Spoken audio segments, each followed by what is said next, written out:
કહ્યું ને એ નથી અહીંયા. ના એટલે એ અકળાયેલા હતા અને તમે પણ ત્યારે ડિસ્ટર્બ થઈ ગયા હતા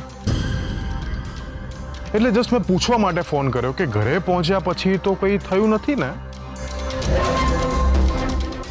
તમે ટેન્શન ના લેશો, હું મિસ્ટર કશ્યપ સાથે વાત કરીશ.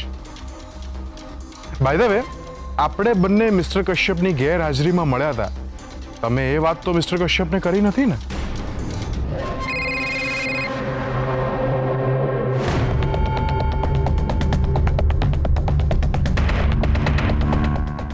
ત્યાં કોઈનો મોબાઈલ રિંગ થયો? હા, અહીં સંભળાતું નહોતું ને એટલા માટે હું ગેલેરીમાં ગઈ હતી. ત્યાં કોઈનો મોબાઈલ રિંગ થયો હશે. તમે કંઈ કહેતા હતા?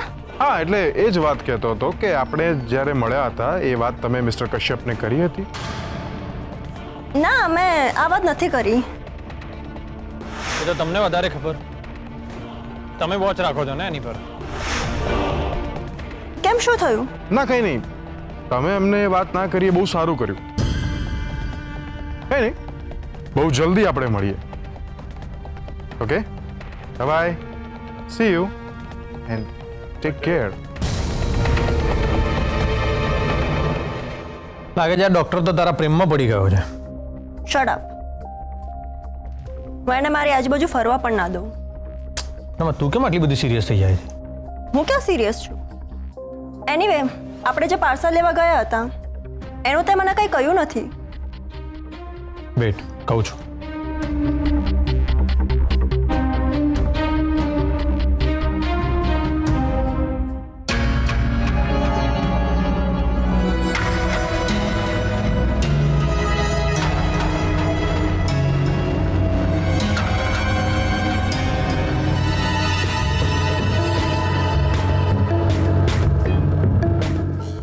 Sachin video parlour, Vatva, Ahmedabad.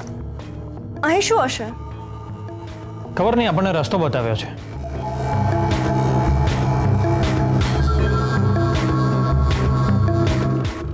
અહીંયા છે. આજે રાત્રે અહીંયા જઈને રેડ પાડીએ. ડન.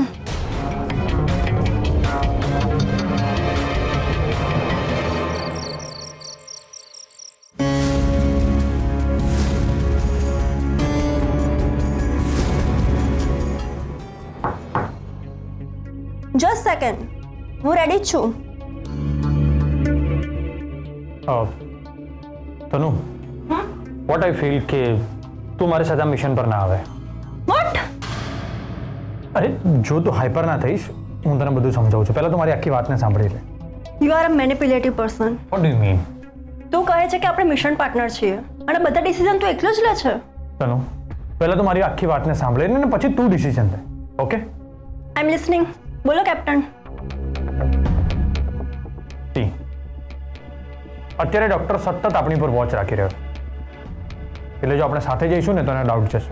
કેમ, હસબન્ડ વાઈફ શોપિંગ કરવા માટે ગયા હતા, એમ નાઇટ શોમાં મૂવી જોવા ના જઈ શકે? ઓફકોર્સ જઈ શકે, પણ આપણે બંને ના જઈ શકીએ, કારણ કે આપણા સંબંધો વિશે ડોક્ટર સમીરને બધી જ ખબર છે. એટલે એને વિશ્વાસ અપાવવા માટે તું પહેલા ગાડી લઈને એકલી બહાર નીકળો, અને ગમે ત્યારે ડોક્ટર તને પૂછશે જ, કારણ કે એ સતત નજર રાખે. જ્યારે પૂછે ત્યારે એવું કહે છે કે અમારી બંને વચ્ચે ઝઘડો થયો હતો, એટલે હું ગુસ્સે થઈ અને ગાડી લઈને લોંગ ડ્રાઈવ પર નીકળી ગઈ.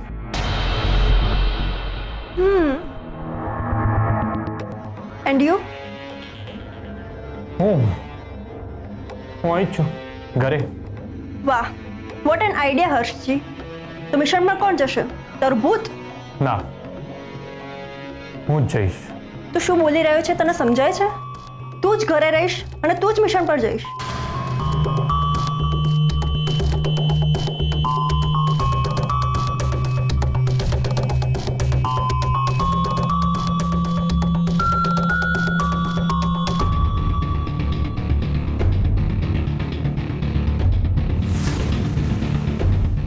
આ ડિલિવરી બોય ઘરની બહાર જશે, મિસ્ટર કશ્યપ ઘરે જશે અને મિશન પર પહોંચશે હર્ષવર્ધનસિંહ.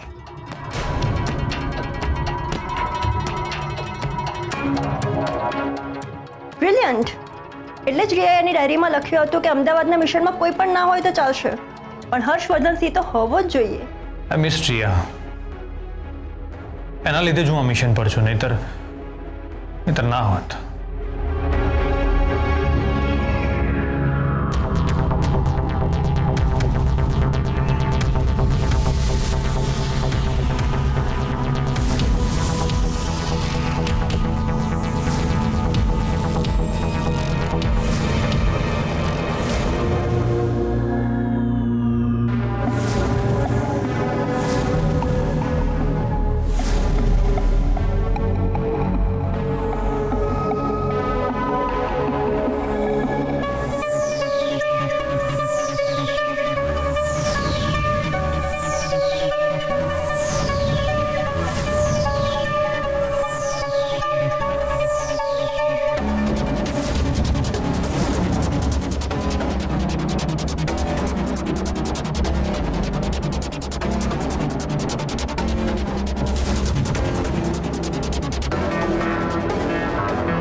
કેટલું મોડું કર્યું.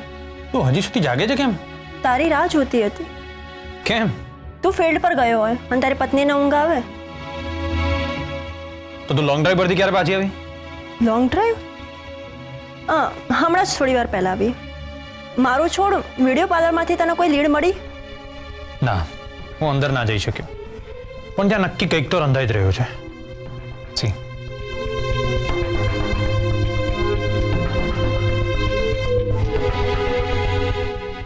ફોટા પાડ્યા છે પણ ક્લિયર નથી, અને આમાં ગાડીનો નંબર પણ બરાબર નથી દેખાતો. તે બહુ જ અંધારું હતું. કંઈક તો કરવું પડશે.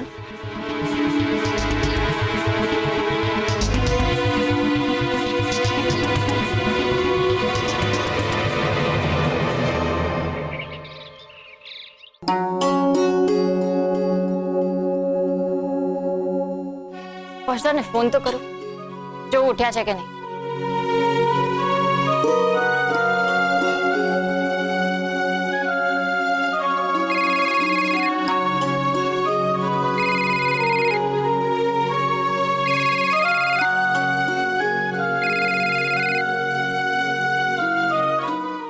બોલો બોલો રાણી સાહેબા. પહોંચદાર, આજે હું જોગિંગ કરવા ગઈ હતી ને, તો ત્યાં મેં આમ આકાશ તરફ જોયું, અને ખબર છે શું થયું? સૂરજ પશ્ચિમ દિશામાં ઉગેલો હતો. હવે સૂરજ પશ્ચિમ દિશામાં ઉગ્યો ને એટલે મને થયું કે આજે તો મારે ફરસાને ફોન કરવો જ જોઈએ. માણસ એને સવાર સવારમાં મીઠી વાત કરે, આમ ટોન્ટ ના મારે. ઓ ફોજદાર, ટોન્ટ નથી મારતી, મજાક કરું છું. બોલો શું કરતા હતા? કાંઈ નહીં, બસ જો આ તમારા ફોનથી ઉઠ્યો. બોલો બોલો, શું કામ હતું? કેમ, કઈ કામ હોય તો જ ફોન કરું? હા, એમને ના કરી શકું? અને ગઈકાલે જ્યારે મમ્મી ઘરે ગઈ એ કહેવા મેં કેટલા ફોન કર્યા હતા, તમે એક પણ ના ઉપાડ્યો. હા હા, પણ મેં તને મેસેજ તો છોડ્યો હતો કે હું મમ્મી સાથે વાત કરી લઈશ, અને પછી સાંજે મેં મમ્મી સાથે વિડીયો કોલ પર વાત કરી. હા ખબર છે, પણ મારો ફોન તો નહોતો જ ઉપાડ્યો ને. હર્ષ કાલે છે.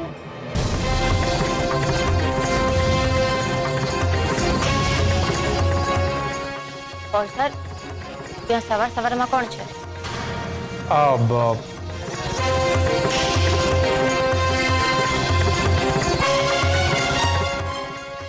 તે હર્ષવર્ધનભાઈ તમે જ કે? હર્ષવર્ધન નામ નથી મારું, હર્ષવર્ધન છે. હા એ જ મોલી હર્ષવર્ધન. ઓલા વંદનાબેન નહોતા આવ્યા ને તો એના બદલે હું આવી છું. બોલો શું કરવાનું છે? અચ્છા, હા તો તમે બહાર બેસો, હું આવું છું, વાત કરું તમારી સાથે. એ હારું. પોસ્ટર કોણ છે? અરે આ તો પેલા માસી, મેં તને નહોતું કહ્યું કે એક કામ કરવા માટે આવે છે? હા. હા તો એ આજે નથી આવવાના, તો એમને બીજા માસીને મોકલ્યા છે. અચ્છા, સારું થયું, નહીં તો બધું કામ તમારે જાતે કરવું પડતું. હા જો ને, સારું ચાલ, હું એમની સાથે વાત કરી લઉં, પછી કરું તને. ફોજદાર, ત્યારે આ તમે નહેર ખોદતા રાજગઢ પાસે પહોંચો ને તો મને કહેજો. અહીંયા ઢોલ નગારા વગાડીને તમારું સ્વાગત કરીશું. હા, સારું. હા, મને ત્યાં આવવા દે, પછી બતાવું છું તને. સારું. જય સોમનાથ. જય સોમનાથ.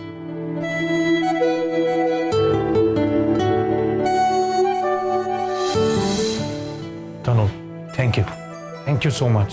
એ બધું છોડ. તે જે કાલે ગાડીનો ફોટો બતાવ્યો હતો ને, એના માલિક વિશે ખબર પડી ગઈ છે. વોટ? કમ. આ જ ગાડી હતી ને?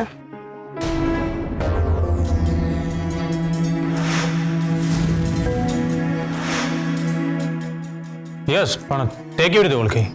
ફોટોગ્રાફી મેમરીનો આ જ ફાયદો છે મિસ્ટર હર્ષ. એક વખત જોયેલી વસ્તુ હું ક્યારેય ભૂલતી નથી. અને ટ્રેનિંગમાં પણ શીખવાડ્યું છે કે નાક, કાન અને આંખ ત્રણે ખુલ્લા રાખવા પડે છે.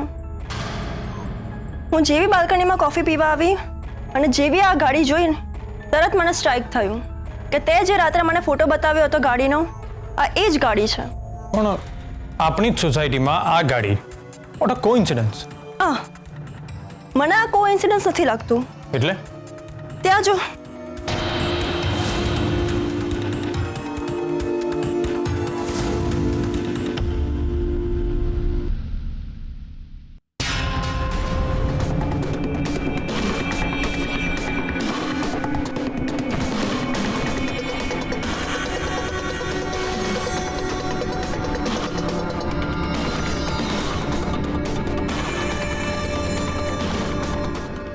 એટલે ત્યાં વિડીયો પાર્લરમાં ડૉક્ટર સમીર જ આવ્યો હતો.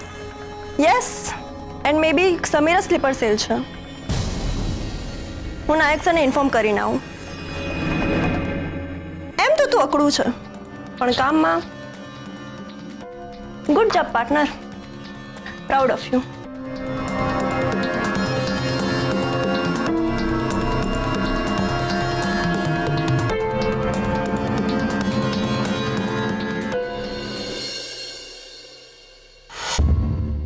મેડમ, આપણે અમદાવાદ પેલા બબલુને પકડવા ગયા હતા.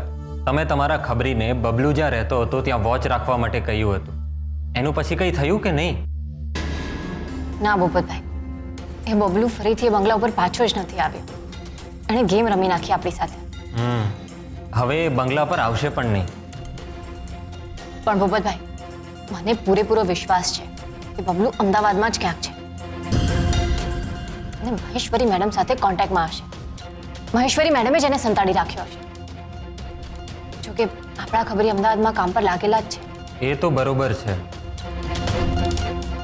પણ મેડમ આપણે કંઈક કરવું જોઈએ. એટલે મેડમ, કોઈની કુંડળી કાઢવી હોય તો આપણે એને ઇન્ટ્રોગેશન રૂમમાં લઈ જઈએ છીએ અને મારીને બધું ઓકાવડાવીએ છીએ. પણ કુંડળી કાઢવાનો બીજો પણ એક રસ્તો છે. શું? મોબાઈલ. મોબાઈલમાં માણસની આખી કુંડળી હોય છે. જો એકવાર મહેશ્વરી મેડમનો મોબાઈલ આપણા હાથે લાગી ગયો ને તો આપણું કામ થઈ જશે. એટલે ભૂપતભાઈ, તમારો કહેવાનો મતલબ છે કે આપણે મેડમનો મોબાઈલ? ના, હોય કંઈ. મેં તમને કંઈ કહ્યું નથી અને તમે કંઈ સાંભળ્યું નથી. હું તમારા માટે ચા લઈ આવું છું.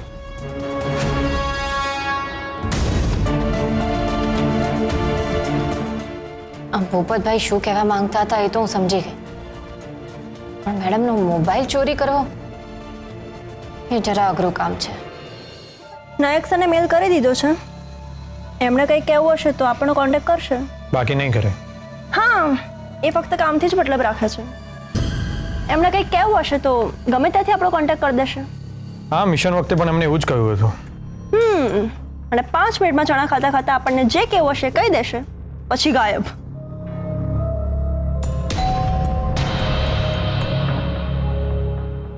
કોણ હશે અત્યારે? એ જ ડૉક્ટર સમીર. અરે પણ એ તો હમણાં જ ગાડી લઈને ક્યાં ગયો ને. એનો કોઈ ભરોસો ના કહેવાય. હા, મજનું નામ પણ કોઈ ભરોસો નહીં, ગમે ત્યારે આવે.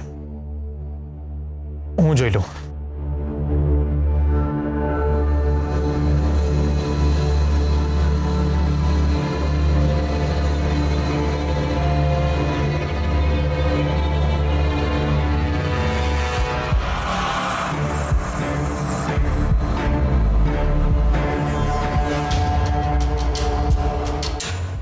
Hello mister Kashyap.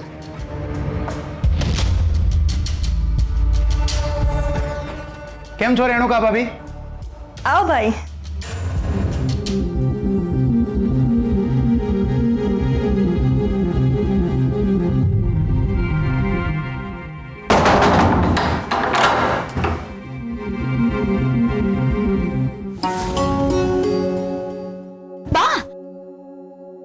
તમે મીટિંગમાં જાઓ છો? સોરી, અમારે અગત્યનું કામ હતું ને એટલા માટે તમને રોક્યા. અમને જવાનું મોડું થાય છે, જલ્દી બોલો. અમારા મમ્મીનો ફોન આવ્યો હતો.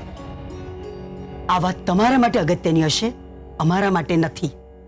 પણ બા, આખી વાત સાંભળી તો લો. જલ્દી બોલો. અમારા ગામ ધરમપુરમાં ચિમનલાલ નામના એક મોટા જમીનદાર રહે છે. કરોડપતિ છે, અઢળક સંપત્તિ છે. અમદાવાદમાં મોટી ઓફિસ હબ બનાવી છે અને 50 જેટલી ઓફિસ રેન્ટ ઉપર આપી છે. ઘરે બેઠા રેન્ટ આવે છે. અને હા તો એમનું શું છે? મુદ્દાની વાત કરો વેદિકા બહુ. હા, ચિમનલાલ અર્જુનભાઈ વિશે અમારા મમ્મીને પૂછતા હતા. એમને એક દીકરી છે, તો આપણે અર્જુનભાઈ માટે વિચારવું જોઈએ.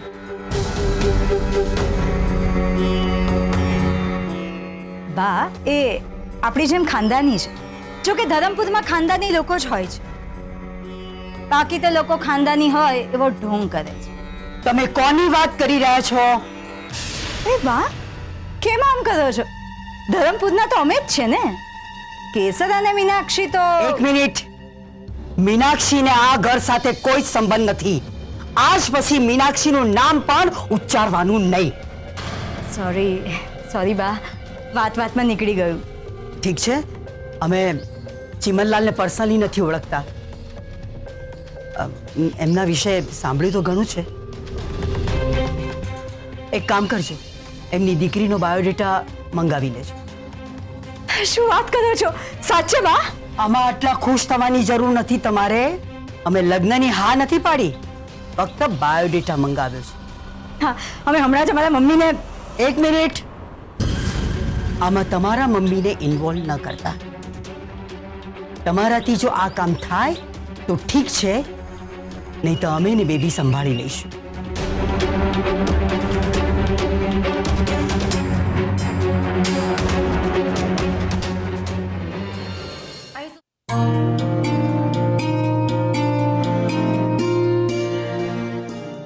અરે શું વાત છે?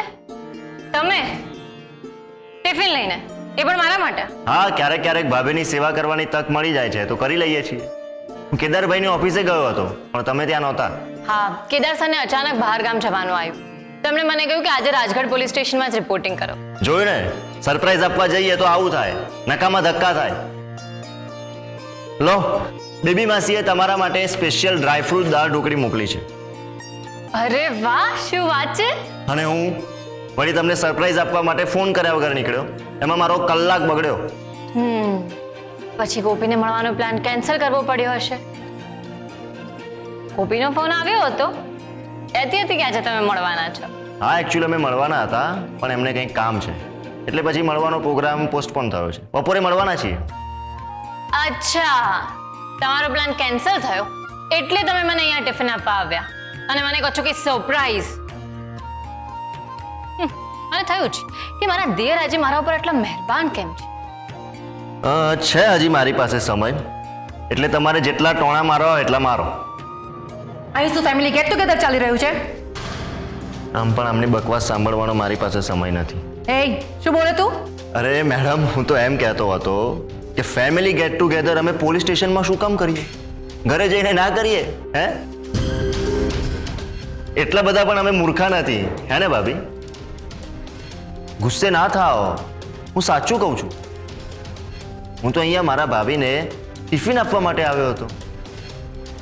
એ તમારી કેબિનમાં આવો રાઈટ નાવ. Yes madam.